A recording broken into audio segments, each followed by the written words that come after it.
não como apenas como planeta, mas como a sociedade, como a história e como a natureza.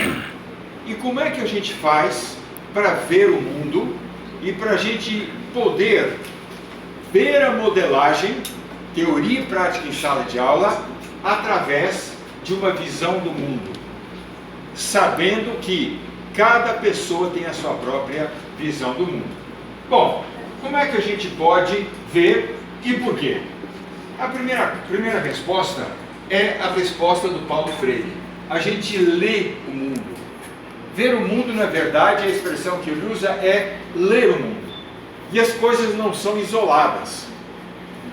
Antigamente, em História Natural, a gente estudava o mosquitinho, o Aedes aegypti. E a gente sabia tudo daquele mosquitinho. Quantas pernas tinha, qual que era o CPF dele, para que time que ele torcia, quantas asas, como é que ele chavecava a namorada. A gente sabia tudo daquele bichinho. Hoje, nós estudamos isso ecologicamente. E esse bichinho está inserido dentro de uma cadeia trófica, dentro de uma biota, dentro de uma relação da natureza, tá certo? Então a ecologia veio mudar essa postura da história natural. E a nossa leitura do mundo é exatamente essa. E por que a gente deve ler, por que a gente deve ver ou ler o mundo? Por quê? Para quê? Para construir conhecimento. E a gente, de acordo com Paulo Freire, a gente só constrói conhecimento coletivamente, através do diálogo. A gente só constrói, olha, eu estou falando dos quatro pilares da educação do Paulo Freire. Primeiro, ler o mundo. Segundo, construir conhecimento dialogicamente. Mas o diálogo em si não é suficiente. A gente tem que dialogar, mas a gente tem que fazer... Obrigado. A gente precisa fazer esse diálogo, mas nesse diálogo, o diálogo uma vez o meu filho estava brigando com o sócio dele, e eu falei, meu filho, você tem que chegar a um consenso. Ele falou, estou com consenso aqui, ó. Como ele está com consenso? Tem que chegar a um consenso. E o consenso não é o que você quer, nem o que eu quero. É uma coisa ali no meio. Modelagem matemática é consenso. Quando a gente trabalha profissionalmente, é o consenso. É o que dá para fazer e é o que satisfaz os dois lados de algum modo. Em geral também pode não satisfazer os dois lados, mas é o que dá para fazer. Então o diálogo tem que ser um diálogo companheiro, tem que ser um diálogo cúmplice e ele tem que ser um diálogo sinérgico. O que é a sinergia? A energia nós sabemos o que é. Agora, quando você junta uma energia com outra energia, uma energia A com outra energia B, o resultado sinérgico não é A mais B, é A mais B mais C mais D. Ou seja, esse diálogo constrói mais do que a soma das partes. Esse é o diálogo sinérgico e tem que ser cúmplice. Eu não estou dizendo que é sacanagem, que a gente é cúmplice na sacanagem, mas a gente tem que ser cúmplice na construção do conhecimento através do diálogo. O terceiro passo é que nós devemos criticar o processo. Eu disse ontem, e algumas pessoas ficaram bravas comigo, que eu mudo a citação bíblica.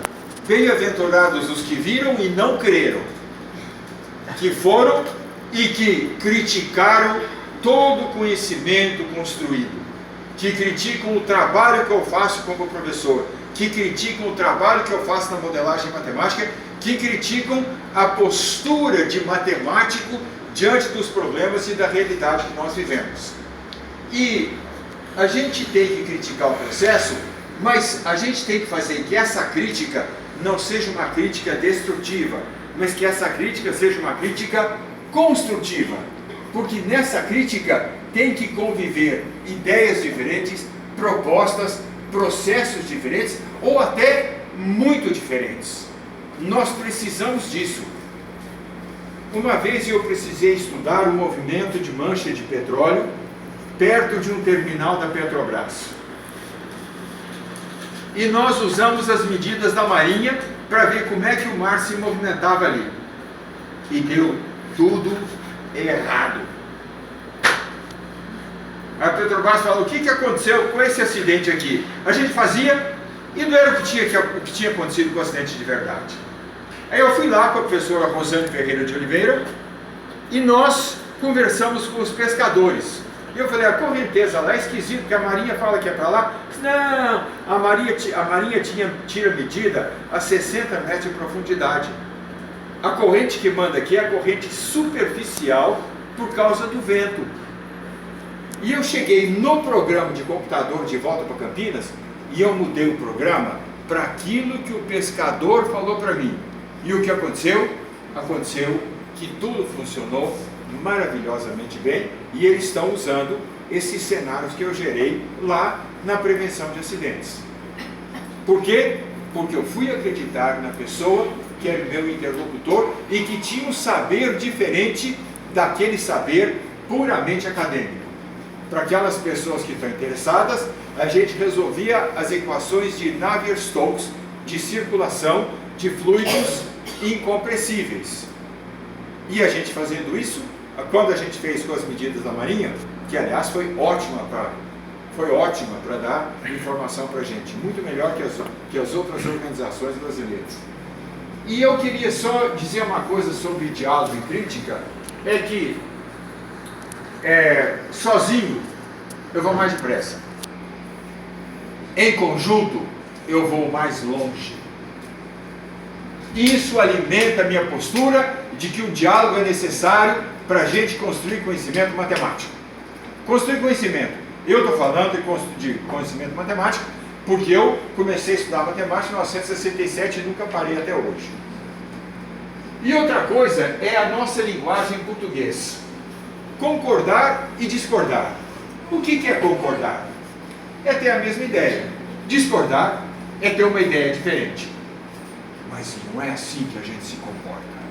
A minha saúde não presta para nada. A saída do coração da minha horta é um PVC tigre, porque o médico não quer que me ligue. E o resto continua arrebentado. E ele me proibiu de assistir reunião de departamento. Eu não posso mais mergulhar, não posso mais treinar, não posso mais trabalhar com peso, não posso andar em subida e não posso assistir reunião de departamento. Por quê? Porque numa reunião de departamento, quando a gente concorda e discorda, o que acontece com a linguagem? Regiane, para de rir. O que acontece com a linguagem?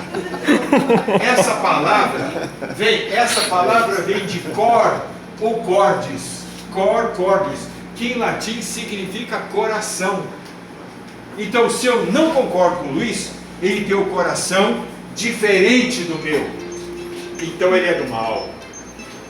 E em modelagem matemática, o que eu fiz? Não. O que eu estava falando? Eu esqueci agora. Concordar e discordar. Você disse que eu sou do mal. Luiz é do mal. Veja, Você lembrando disso? se eu tivesse discutindo uma teoria psicológica, para eu estar certo, a sua teoria diferente tem que estar errada. E aí eu faço discordar como tendo coração diferente. E modelagem matemática não é assim. Eu preciso do cara que pensa diferente. Eu trouxe um probleminha ontem que eu resolvi usando equações de diferenças, equações discretas. Mas depois, na continuação da minha apresentação, eu passei por equações, sistemas de equações de diferenças, equações diferenciais, sistemas lineares de equações diferenciais, sistemas de equações diferenciais parciais, sistemas não lineares de equações diferenciais parciais. 5 equações ao mesmo tempo. E cada um desses métodos dá uma resposta diferente. E eu preciso da resposta diferente para poder criticar a minha resposta. Então, primeiro, a leitura do mundo, Paulo Freire. Segundo, a construção de conhecimento no diálogo. Terceiro, a crítica, e a crítica em modelagem matemática é sempre uma crítica positiva. E por último, o que o Paulo Freire diz é que a ciência que nós construímos, o saber que nós construímos, dialogando e criticando, a partir do mundo, só faz sentido se a gente tem um compromisso com a sociedade. E o compromisso com a sociedade não é uma sociedade genérica. A sociedade, muitas vezes, é a comunidade onde está a escola. O que o professor Ademir Caldeira fazia? O professor Ademir Caldeira fazia nas escolas para onde ele ia. Ele perguntava qual é o pior problema de meio ambiente onde está localizada essa escola. E ele usava o saber dele de professor para fazer com que todas as opiniões convergissem para um problema. Ele não fazia eleição, porque eleição um ganhava ou perdia. Às vezes o outro ganhava, tomava, e um perdia. Mas você alienava as pessoas que tinham perdido porque elas queriam estudar outro problema. O trabalho do Miro foi como é que ele podia negociar sinergicamente, de maneira cúmplice, para tirar um problema, para estudar esse problema. Foi assim que ele estudou a poeira, foi assim que ele estudou a lagoa, uma lagoa chamada do Caipelo, foi assim que ele estudou, não sei se chegou a colocar na tese, quantas crianças precisavam usar o banheiro. Era impossível o banheiro ficar limpo. E quem que explicou isso aí? A modelagem matemática. Tinha gente demais para usar o banheiro, e aí não tinha jeito do banheiro ficar limpo. Mas até então, teve um outro problema, que de um curso que nós demos, que a gente mediu o degrau da escola. E viu que na escada que subia só para os professores, o degrau era baixinho. E na dos alunos, o degrau era alto. E a gente sugeriu trocar, porque tropeçava muita criança. E aí, então, de repente, começou a ficar fácil para as crianças subirem escada. Quando a gente simplesmente matematizou aquele problema. Muito bem. O nosso compromisso é com a nossa gente. O nosso compromisso é com a nossa cultura e com a nossa história. O nosso compromisso é com a nossa sociedade. Mas atenção, certos problemas do planeta também são objeto desse nosso compromisso. Aquecimento global é um fato.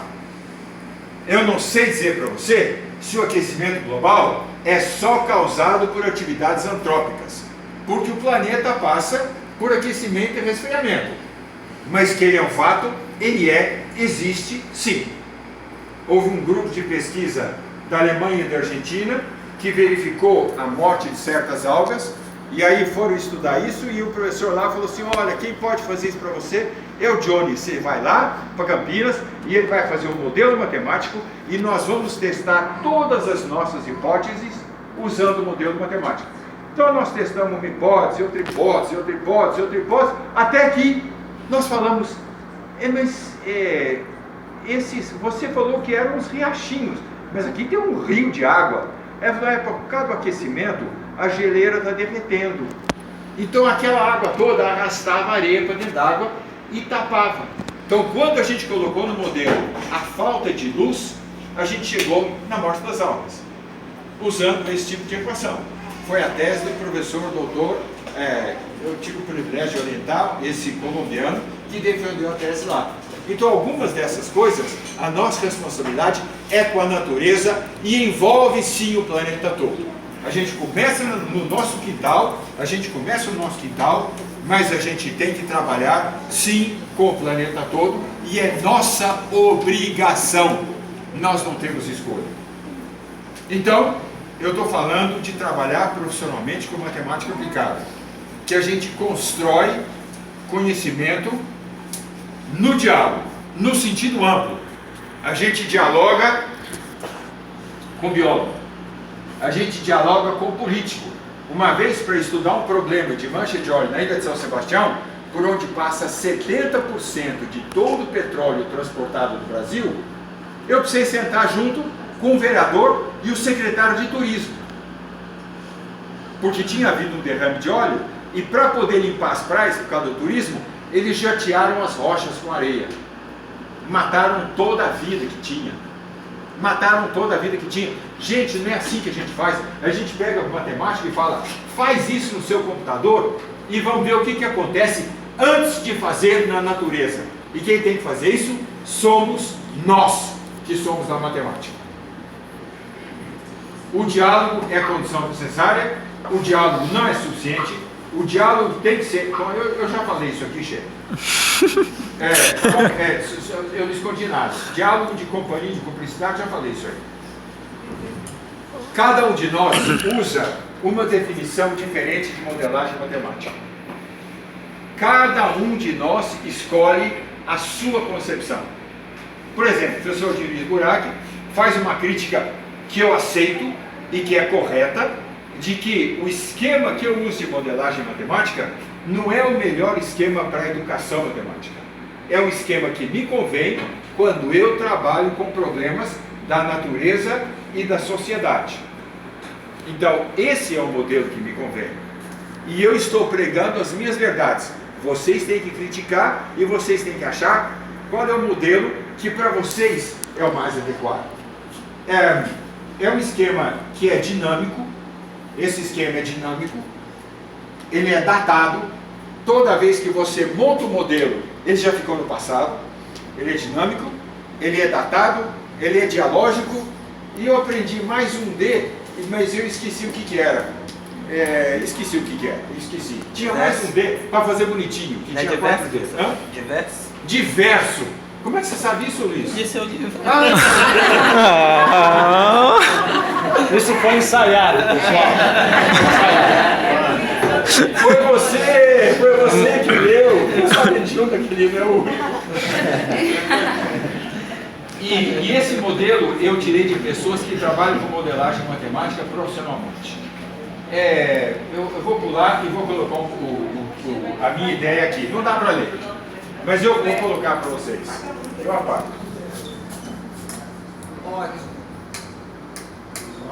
Tá bom assim? Ótimo, melhorou 100%. A primeira coisa que aparece lá é o problema real. Então, eu orientei há pouco tempo a professora doutora Marta Maria Macufa, de Moçambique, estudando malária em Moçambique.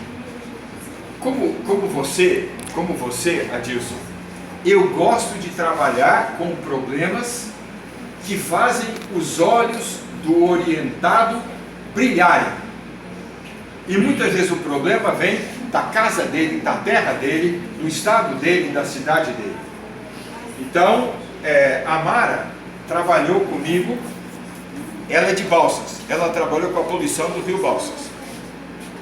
O José Ricardo trabalhou com a poluição do rio Paraíba, ele é de Volta Redonda. A Irene é de uma província na Colômbia que tem aquela doença que a criança nasce cega, toxoplasmose. E ela fez uma modelagem matemática para o escorrimento de água de chuva que levava a água com o toxoplasma para os reservatórios da província, chama-se Quindio, onde fica o melhor café da Colômbia. Então, a pessoa, quando estuda aquele seu problema, a pessoa fica motivada. E aí, então, a gente nasce num problema real. Às vezes, o problema real é pedido por alguém. Alguém pede para a gente resolver o problema. Uma vez, um médico chamado Dr. Gentil, os alunos não gostavam dele, apelidaram o Dr. Hostil, coitado. E o doutor Gentil queria fabricar no Brasil rim artificial, mas tem uma peça importada. Ele falou, qual é o menor tamanho dessa peça importada para a maior parte dos casos? Foi a tese do João Carlos Gírio Martins.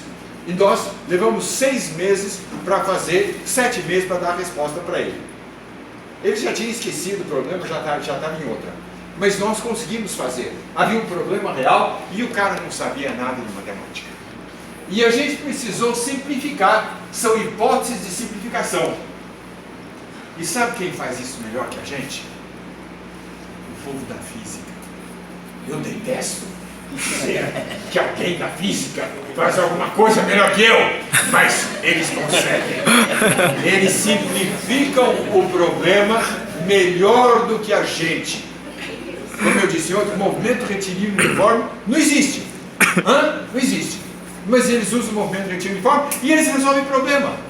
E os nossos modelos, muitas vezes são chamados modelo macarronado, porque tem tanta flechinha ligando uma coisa na outra, que aquilo parece um prato de macarronada. Quando a gente consegue hipóteses boas, a gente cai num problema matemático. E aí, gente, a gente às vezes esquece do problema e a gente vai trabalhar com matemática. E às vezes é matemática que você não sabe. Eu, 70 aninhos, estou colocando esse traseirinho na cadeira para estudar teoria de semigrupos, com problema, continuação do problema do supraenolato. Estou estudando também teoria do controle, porque eu tenho um aluno trabalhando com vacinação contra a Zika e ele está usando os dados do Rio Grande do Norte. E estou eu procurando, porque nós estamos fazendo isso com teoria do controle, e eu estou tendo que estudar matemática. Depois, quando a gente define o problema, a gente vai resolver o problema. Só que eu coloquei aqui resolução aproximada. Lamento muito dizer isso aí para vocês, mas a gente não conhece no mundo real problemas que têm solução analítica. Problemas que têm solução analítica existem na sala de aula. Na vida real não é assim. Você está achando, não, mas eu sei que a integral de Ln de x é 1 sobre x. Eu sei disso. Então faz o seguinte, eleva o Ln de x a x. E agora? Quantas funções existem? O infinito não enumerável. E para todos esses, eu tenho que usar métodos numéricos. Essa é a graça da matemática. A matemática é tão poderosa que ela consegue. O que a gente sabe fazer em matemática de verdade? As únicas coisas. A gente sabe somar, subtrair, multiplicar e, como diz o caipira em Mochimim, malemar dividir.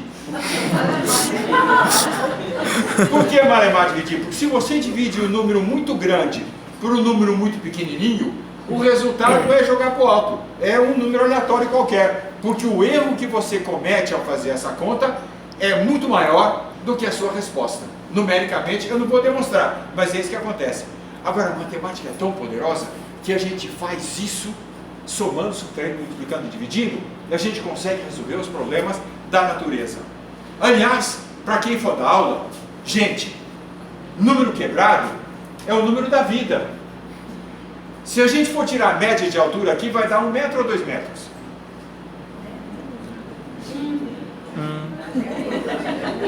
A média não dá um número quebrado, gente. E eu estou falando desse problema. Eu gosto de brincar e eu digo assim, encontra para mim um ângulo de 30 graus aqui. Encontra um ângulo, pode me chamar de Tiffany Aparecida até o final de 2020. Eu respondo, Tiffany Aparecida, oi, é comigo. Pode ser assim. Quer ver o ângulo aqui, ó? Vocês estão vendo a minha calça jeans? Não tem um ângulo aqui, um ângulo assim, no corso? Não tem esse ângulo? Esse ângulo é 30 graus? É 60 graus? Se fosse 60 graus, a minha calça estava por aqui com a cueca de fora, eu era um grunge andando de skate. E se fosse 30 graus, ia apertar as partes, eu ia cantar moda goiana. Gente, vamos esquecer conta de chegar quando a gente dá aula. Vamos esquecer. A gente pega um problema que está na natureza e a gente traz. Se a gente senta para tomar chopp junto, diz o destino que são 17 pessoas e vai ter que dividir por 17. E se você vai só com a sua namorada, você é cavaleiro, você se oferece para pagar a conta toda. A solução matemática tem que ser validada. Se você quiser comprar alguma coisa, prestação, e quiser 10 prestações, e quiser calcular o juro, você precisa calcular a raiz de um polinômio de grau 10, saúde. De um polinômio de grau 10. O polinômio de grau 10 tem 10 raízes, algumas complexas, conjugadas, outras reais. Mas a matemática diz que só uma delas é o juro que você quer saber. Aí você valida a solução dentro da matemática. E depois você tem que validar na sociedade se a solução está boa. Quando não está boa, aí você volta para o começo e faz tudo de novo, mudando as suas hipóteses. Mas quando a solução está boa, isso vai para um processo decisório. Vai a prefeitura, vai a companhia, vai a Secretaria do Meio Ambiente, vai o construtor usar a solução, vai a saúde pública usar o que você está dizendo. Quem que faz isso daqui? Nós, da matemática. Quem faz isso daqui? O interlocutor, o cara que conversa com a gente. E essa coluna do meio é o diálogo. E aqui é a crítica da solução. Olha o Paulo Freire aqui.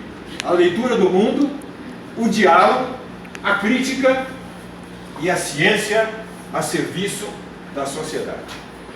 É assim que a gente trabalha com modelagem matemática profissionalmente. Professor, Não troca. Adilson, não troque. Eu quero fazer um desafio ao professor Johnny.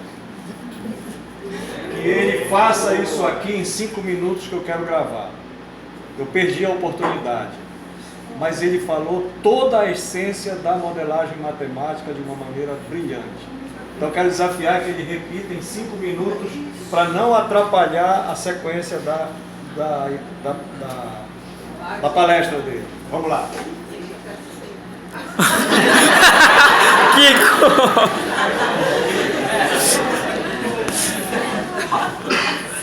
Cada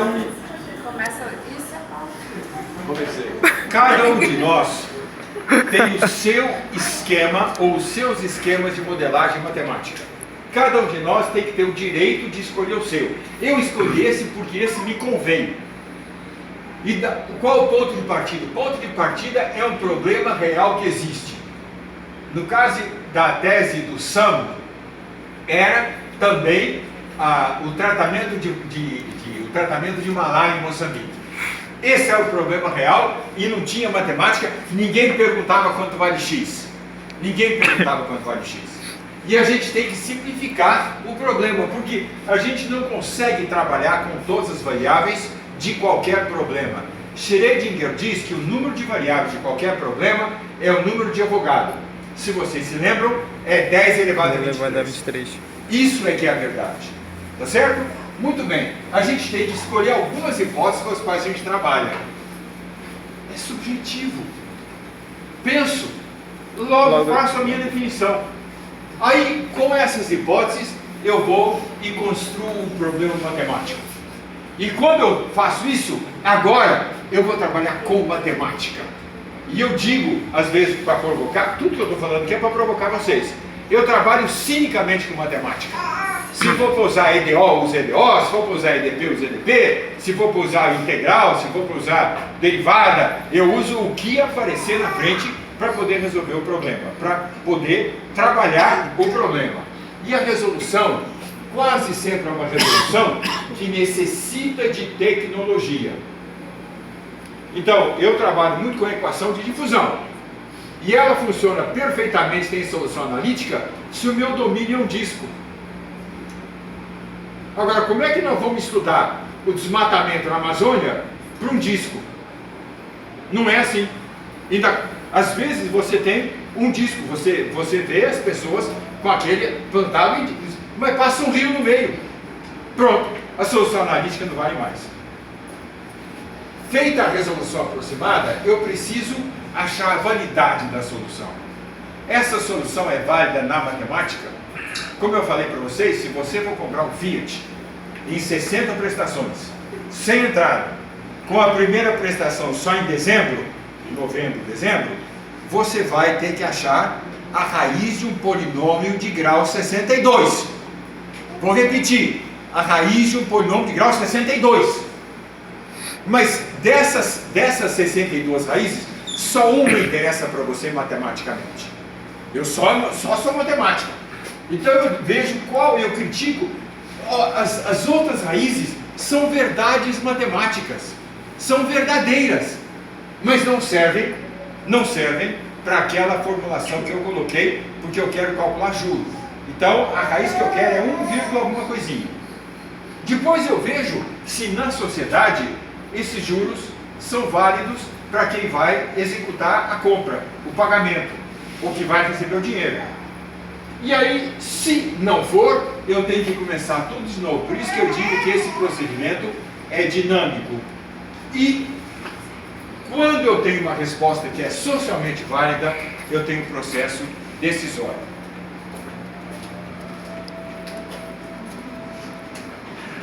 Eu gostaria muito de ser chamado para o processo decisório, mas em geral eles não chamam a gente para tomar a decisão. Quando a gente avalia criticamente o resultado, a gente tem que avaliar criticamente o resultado de todo ponto de vista. A gente não consegue sozinho, como matemático, avaliar isso daí. Uma vez a CETESB é uma das metades da Secretaria do Meio Ambiente do meu estado. E eles têm poder de legislar. E eles queriam mudar a multa para quem poluía o mar com óleo diesel. Agora, uma coisa é um capitão desonesto que lava o tanque por onde veio o petróleo e joga tudo dentro d'água. E polui e mata toda a vida que tem lá.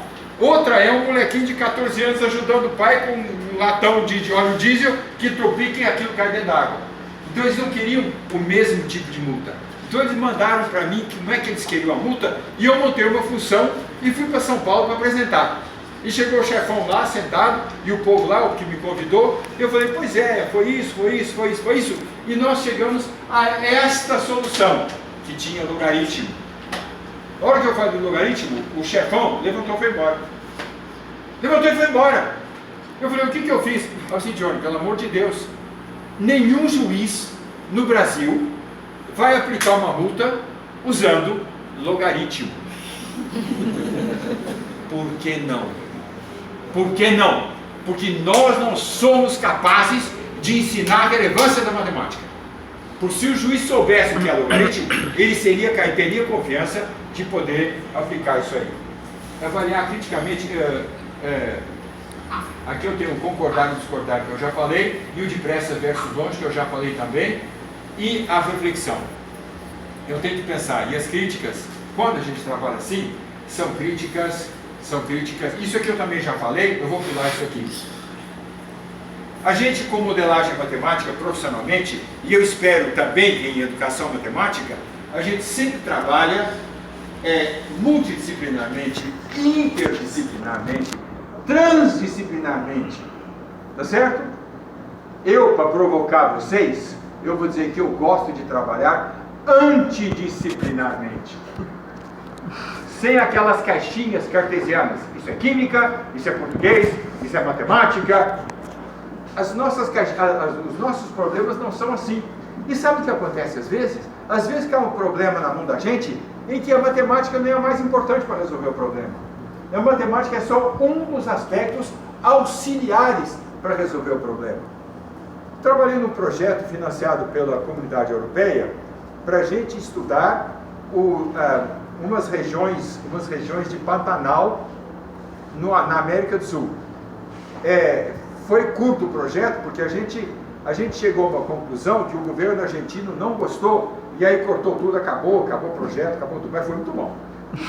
E a gente verificou que na grande represa deles, a Itaipu deles é um pouco menor, chama-se Jaciretá. E na represa deles, rio abaixo, o rio nunca caía. O rio ficava sempre no mesmo nível. Chovia ou não chovia, era sempre no mesmo nível. Como isso aí? A gente fez o balanço hídrico, usando a matemática simples, e a gente falou, olha, tem que ter alguma falha geológica que a água passa. O governo argentino falou, não tem falha geológica nenhuma, acabou esse projeto, foi embora, bateu a porta e eu voltei para o Brasil. Nós voltamos para o Brasil, porque não era só eu que fazia parte desse projeto. Havia diversos brasileiros que faziam parte desse projeto. Então, a gente trabalhou com o povo da meteorologia, a gente trabalhou com o povo da engenharia, a gente trabalhou com o povo da geologia, e o que a gente fez foi só o balanço hídrico. Então a gente entrou com um pedacinho da resolução desse problema. Mais uma coisinha que eu quero dizer a vocês, que não está na transparência, é que a modelagem matemática muito raramente resolve um problema. Às vezes a gente precisa da modelagem matemática para entender um problema. Então, o que eu estava falando é realmente de trabalhar antidisciplinarmente. se a gente quer fazer modelagem matemática para o exercício pleno da cidadania, a gente tem que trabalhar desrespeitando, ou vou roubar a frase do professor Adilson, violando as caixinhas que separam matemática de física, física de português, português de história, história de cultura e assim por diante. Mas não é só isso não. Desse ponto de vista, a gente tem que aprender matemática de verdade. O professor Rodney diz, quer fazer modelagem? Vai aprender matemática. Ele é meu padrinho de casamento, meu amigo. E eu digo, quer aprender matemática? Vai fazer modelagem. Porque a modelagem exige que você aprenda. Mas o Rodney, é claro que o Rodney também tem razão. E eu vou... a matemática é excelente e é necessário que a gente não fique parado. Quando a gente trabalha com modelagem matemática, a gente não é poste. A gente tem que continuar andando para frente no que a gente aprende de matemática, no que a gente aprende da natureza, no que a gente aprende de sociedade e no que a gente aprende de vida. E finalmente, o que aconteceu aqui? Eu não consegui enxergar, isso é muito pequenininho. Sim, permanente mudança, isso mesmo. Falar em mudança. As experiências de modelagem matemática em fenômenos naturais e sociais são fundamentais, mesmo quando não dão certo. Nós estamos acostumados com uma matemática que sempre dá certo. Mas não é assim. A gente tem que admitir na aula de matemática, no estudo de matemática, tentativa e erro. Quem já precisou demonstrar um teorema?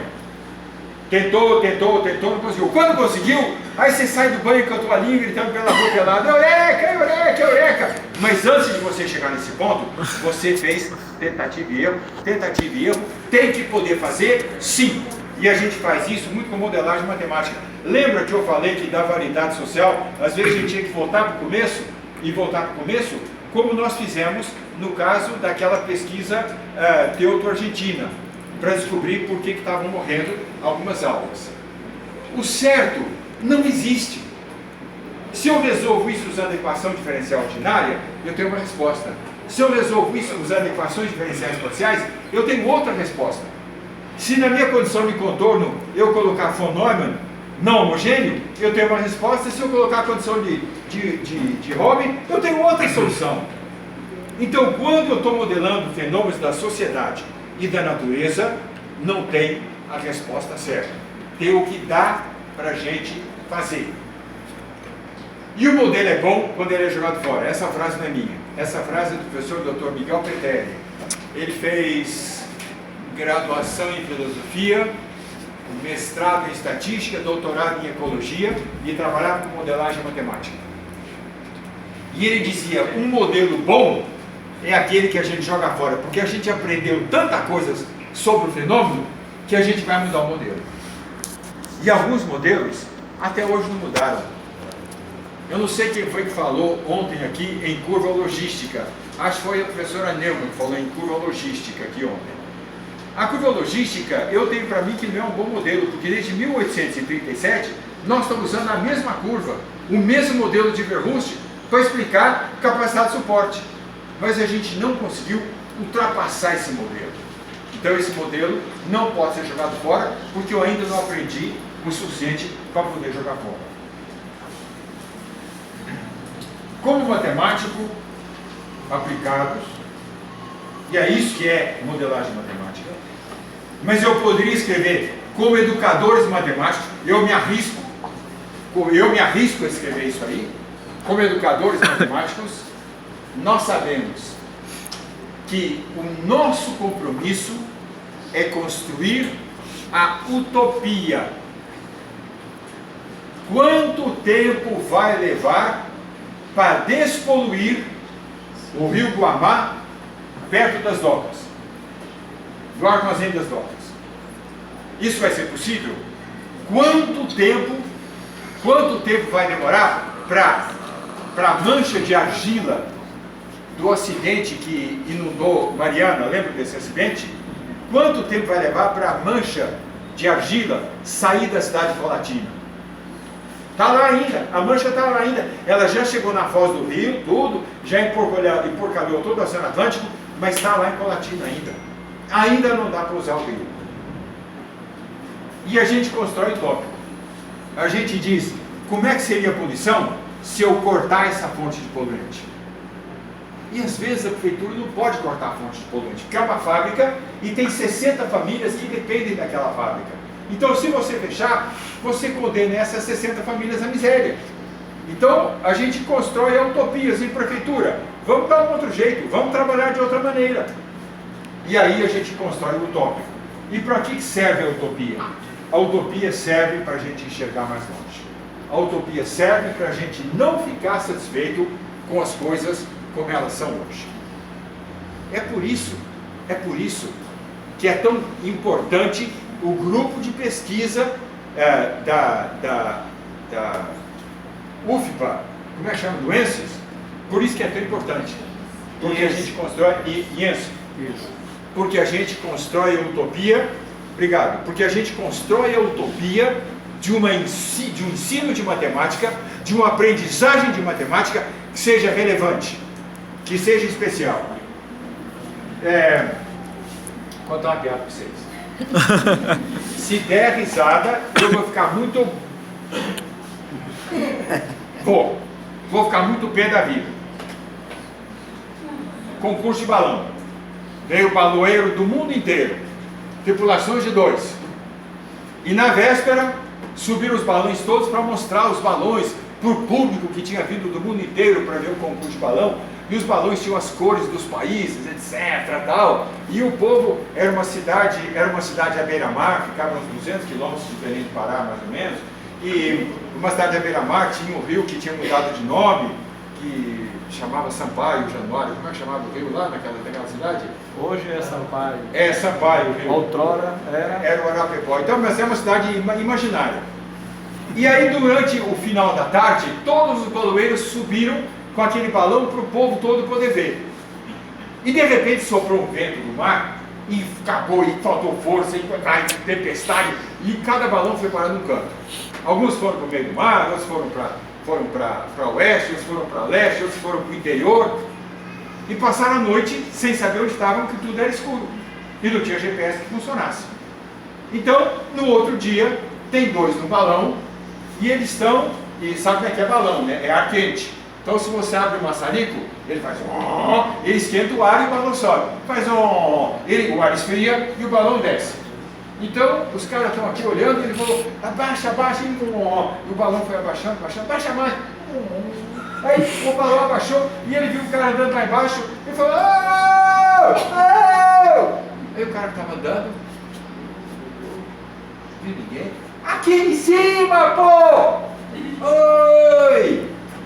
Onde que nós estamos? O cara estava no chão, né? O Tiabar. Num balão! Aí o cara falou assim, fez assim, sinal para ele assim, sobe o balão, sobe o balão. Como subir o balão? Sobe o balão, tô falando! Aí ele falou, mas por que o balão subiu? Por que você não perguntou mais coisa para ele? O balão subiu, o balão subiu. Por que você não perguntou mais alguma coisa para ele? Não adianta perguntar. Esse cara é matemático. Ele pensou para responder. O que ele falou é verdade. E não serve para porra nenhuma.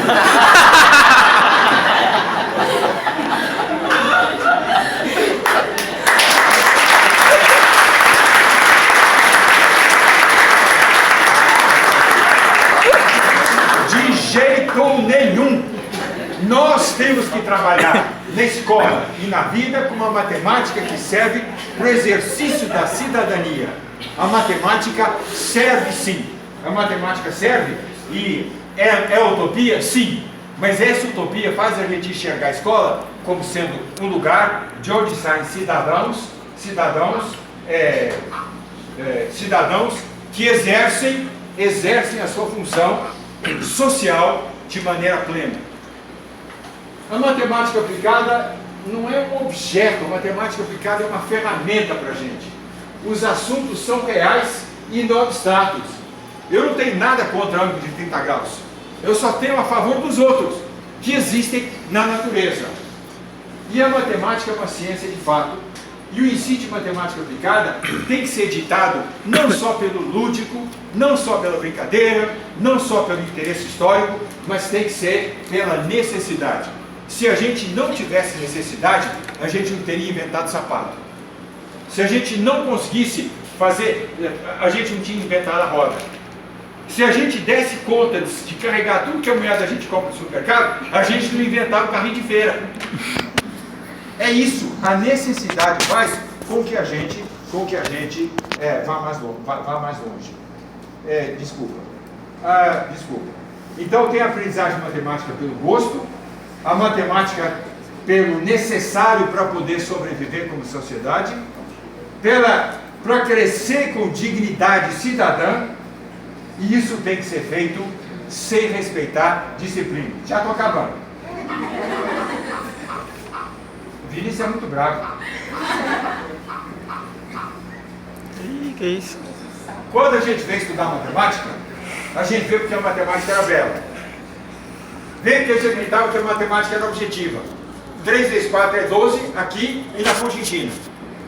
Porque ela é verdadeira, porque ela é exata, porque ela é universal, absoluta e é totalmente coerente. Mas quando a gente vai trabalhar com modelagem matemática de fenômenos da sociedade e da natureza, a matemática, muito mais do que bela, ela é poderosa. Ela é poderosa. Ela é poderosa, sabe que nem aquelas mulheres que falam assim, fulano e tal, é poderosa? Porque é bonita, é inteligente e é capaz. Essa é a matemática. Mais que bela, é poderosa. Ela é subjetiva. Uma vez eu passei um tempo fazendo estudo na França, e lá conviviam 3 tipos de cientistas: alemães, ingleses, norte-americanos, russos da antiga União Soviética e o povo ali da França e da Espanha. Os americanos